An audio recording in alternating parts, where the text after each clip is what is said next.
ఇప్పుడేంటి దేవర గురించి ఏంటి? దేవరా డైలాగ్ ఉంటుంది కదా టీజర్ లో, అది నా లైఫ్ చాలా బాగా అనిపిస్తుంది. అప్పుడప్పుడు ధైర్యానికి కూడా తెలియదు, అవసరానికి మించి తను ఉండకూడదు. అప్పుడు భయానికి తెలియాలి, తను రావాల్సిన సమయం వచ్చిందని. వస్తున్నా దేవరా ఏముండాలి, దేవరా అసలు అన్ఎక్స్పెక్టెడ్. ఈ వాల్తేర్ వేర్లో చూసిన గణ అన్న నన్ను పిలిచారు. పిలిపించిన తర్వాత ఓన్ డైలాగ్ ప్రిపేర్ కమ్మన్నారు. ఓన్ డైలాగ్ మన లైఫ్ లో ఫస్ట్ ఏమన్నా అంటే ఆచార్యదేవ ఏమంటివి లేదా పాంచాలి పంచపత్రిక, లేదంటే ఎన్నివాడు ఇట్లాంటి ఏమన్నా నాకు సెట్ అయ్యేటి, నా బయస్ సెట్ అయ్యేటి వాడుతున్నా. But total new scenario, own dialogue, own situation, own scene.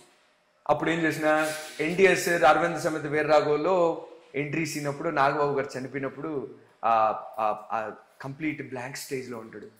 అసలు నాయన చనిపోయినట్టు బాధపడాలా, వాళ్ళ వర్గపు జనాలు, ఈయన నాయకుడు, ఈయన కింద బతికే జనాలందరూ చంపబడుతున్నారని బాధపడాలా, వాళ్ళని కాపాడాలా, ఏం చేయాలో అర్థం కానీ బ్లాంక్ స్టేజ్ లో ఉన్నప్పుడు తర్వాత రియాక్ట్ అయ్యి నేను ఇట్టే ఉంటే నన్ను చంపేస్తారు, నా వాళ్ళు అనామకులు అయిపోతారు, అనాథలు అయిపోతారు, మా ఇంట్లో మగదిక్కులేడు, నాయన చచ్చిపోయా, మామ చచ్చిపోయా, ఇంట్లో అత్తకు మొగుడు లేక అమ్మ నాయన లేక ఒక్కడే కదా మగదిక్కు.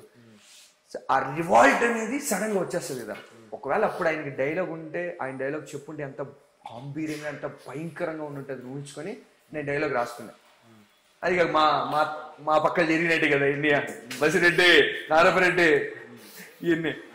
అప్పుడు అది చెప్పడం, ఆ బేస్ లో చెప్పడం, కింద పడడం, ఏడవడం, కన్నీళ్ళు రావటం, ఇదంతా చూసి ఆయన పైకి లేపి గణాన్ని అన్న darling it's been quite while since I've seen such realistic rustic talent, చాలా హైట్స్కి వెళ్తావు డెలింగ్.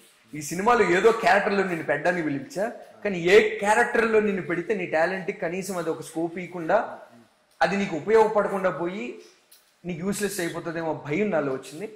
నీకు మంచి క్యారెక్టర్ ఇస్తా, అది నేను అట్టాంటి అని చెప్పను, క్యారెక్టర్కి నువ్వు 100% చేస్తావు, ఆ క్యారెక్టర్ కూడా నీకు 100% న్యాయం చేస్తుంది అనే రకంతో ఇచ్చారు. ఎన్టీఆర్ సార్ పక్కన నిలబడి ఉంటా, ఆయన్ని చూసిన, ఆయన్ని టచ్ చేసిన, షేక్ తీసుకున్నా, ఆయన చేత మంగళవారంలో నేను ఉండాను అని ఆయనే గుర్తించి నన్ను దగ్గరికి పిలిచి మాట్లాడేటట్టు నేను చేసుకున్నా. చాలా డెలింగ్ Devara it's lifetime opportunity for me. ఒక కరెక్ట్ గుర్తులేదు డెలింగ్, ఒక 45 రోజులు జరుగుంటుంది అనుకుంటున్నా. మొత్తం ఎన్టీఆర్ గారు కాకుండా ఇంకా అదర్ సెట్స్ లో ఇంకా చాలా మంది ఉంటారు కదా. ఎన్టీఆర్ సార్ చూసిన, సైఫ్ అలీ ఖాన్ సార్ని చూసిన, శ్రీకాంత్ సార్ని చూసిన, ప్రకాష్ సార్తో మాట్లాడినా, ఎందుకంటే వాల్తేర్ వేరేలో మనకు టచ్ ఉంది కదా, మాట్లాడినా. ఇంకా ఆ అక్కని జాహ్నవి కపూర్ అక్క చూసిన, గెటప్ సీన్ అన్నతో మాట్లాడుతూ ఉన్నా. ఆయనతోనే కదా, ఆయన క్యారవాన్ పక్కన మా క్యారవాన్.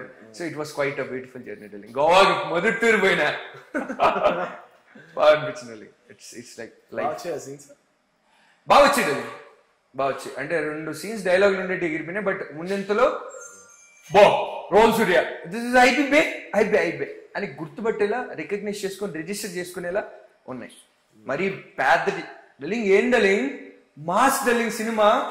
సైఫ్ అలీ ఖాన్ గారు, సీనియర్ పెద్ద ఎన్టీఆర్ అన్న, ప్రకాష్ సార్, శ్రీకాంత్ సార్, తారక్ కొన్నప్ప కన్నడ ఆయన, మలయాళం ఆయన చాకో గారు, ఇంతమందికి సపరేట్ గ్యాంగ్, ఇంతమందిలో మనకి యాడ్ ఉంటుంది.